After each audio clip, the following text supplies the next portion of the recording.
Hello there. I'm Dr. Chad Martens. I'm a family practice resident here at KSB Hospital, and I'm here today to talk to you about the do's and don'ts of chronic pain. So, chronic pain is a pain that's lasted beyond the body's normal healing time. We often associate a 3-month time period to that.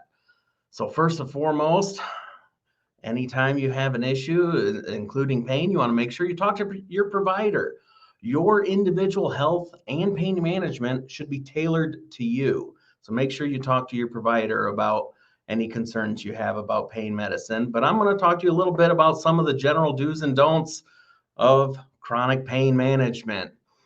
First of all, here's a big one. Don't have a goal of eliminating pain. Now, that might seem counterintuitive. I have pain, I don't want pain. But the goal of treatment should be to improve your quality of life. It's often unrealistic to think that we can eliminate all pain. So, do focus on the quality of your life, focus on your function, limit the impact of pain on your family, on your social activity, your healthy behaviors, recreation, work performance.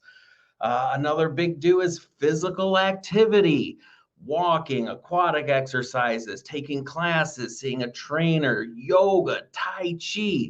Check out my video on the benefits of physical activity on chronic pain for more information on that.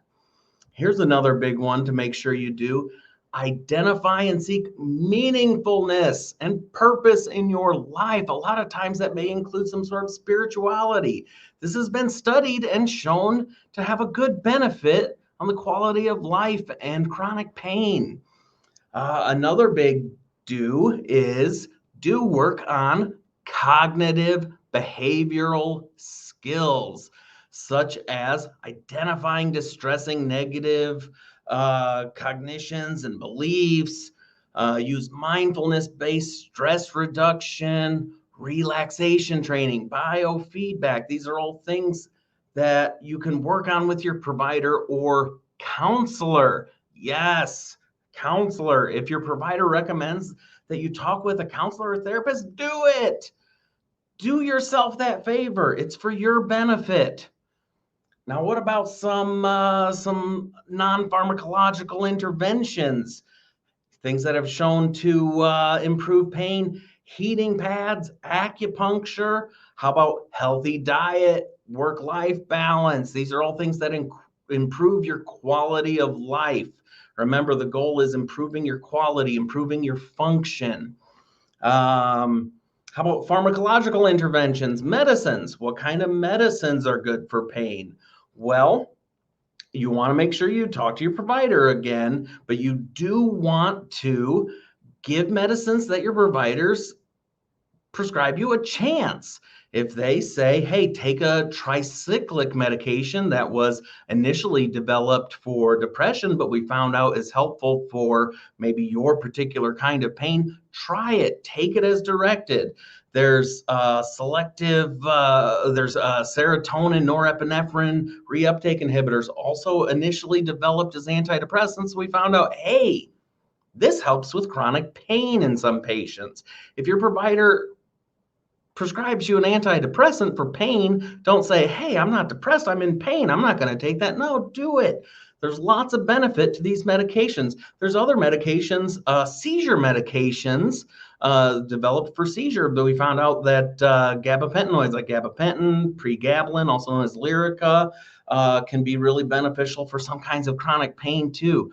Sodium channel agents like lidocaine, carbamazepine, oxcarbazepine, and other medicines with long names. If your prescriber says, hey, give this medication a try, do it. Take it for the amount of time that they say. Take it when you're supposed to take it. There's plenty of benefit to be had in these non-addicting medications. And then topical agents. Oh my goodness. Biofreeze and other kind of topical things. Voltaren gel is a topical NSAID. It used to be a prescription medication. You can buy it over the counter. Talk to your provider. Is this something that would be good for you? A lot of people, it's hugely beneficial. Now, I do want to talk to you about a big do not. A don't is, of course, I was going to bring it up, opioids. Opioids for chronic pain is a hugely controversial thing. There's insufficient evidence for the long-term efficacy of it, and there's a huge risk of serious harm. Opioids are meant for a short term, an acute pain, not chronic pain. The length of use of opioid medication is a very strong predictor of misuse and abuse. In a large database study of 1 million people, the each week that a patient was on an opioid increased the risk of misuse by 20% each week they were on it. Other issues with long-term opioid use is that you build up a tolerance to it. So the same dose is no longer effective. You have to increase and increase dose to get the same effect. Of course, dependence, that's addiction, which puts you at risk of withdrawal symptoms when you don't have it.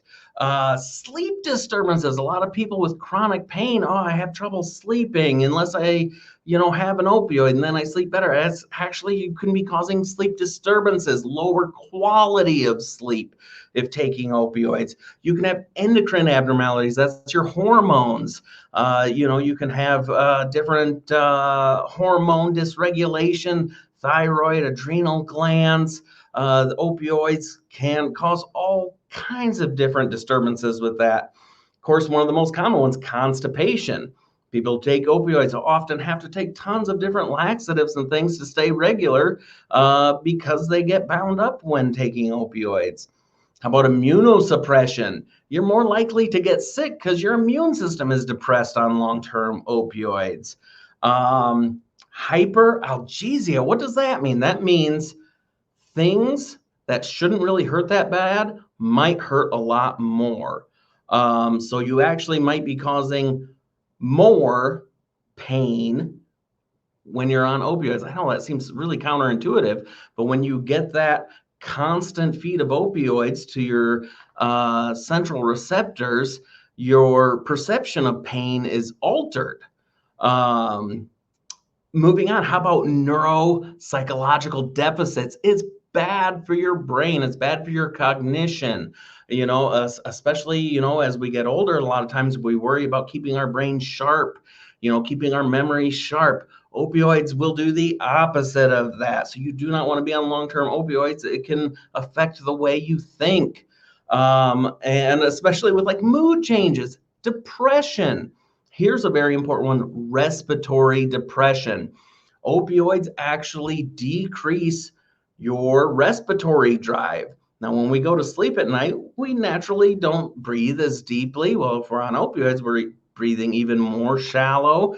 We're having more carbon dioxide build up in our system, unhealthy for us.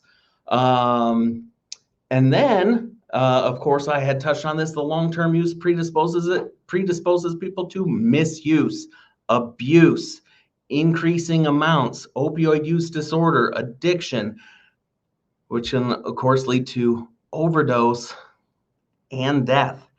So make sure you talk to your provider, talk to them about the do's and don'ts of your chronic pain, listen to what they have to recommend, and I hope you enjoyed my talk today. It was nice to see you. Have a good rest of your day. Thank you.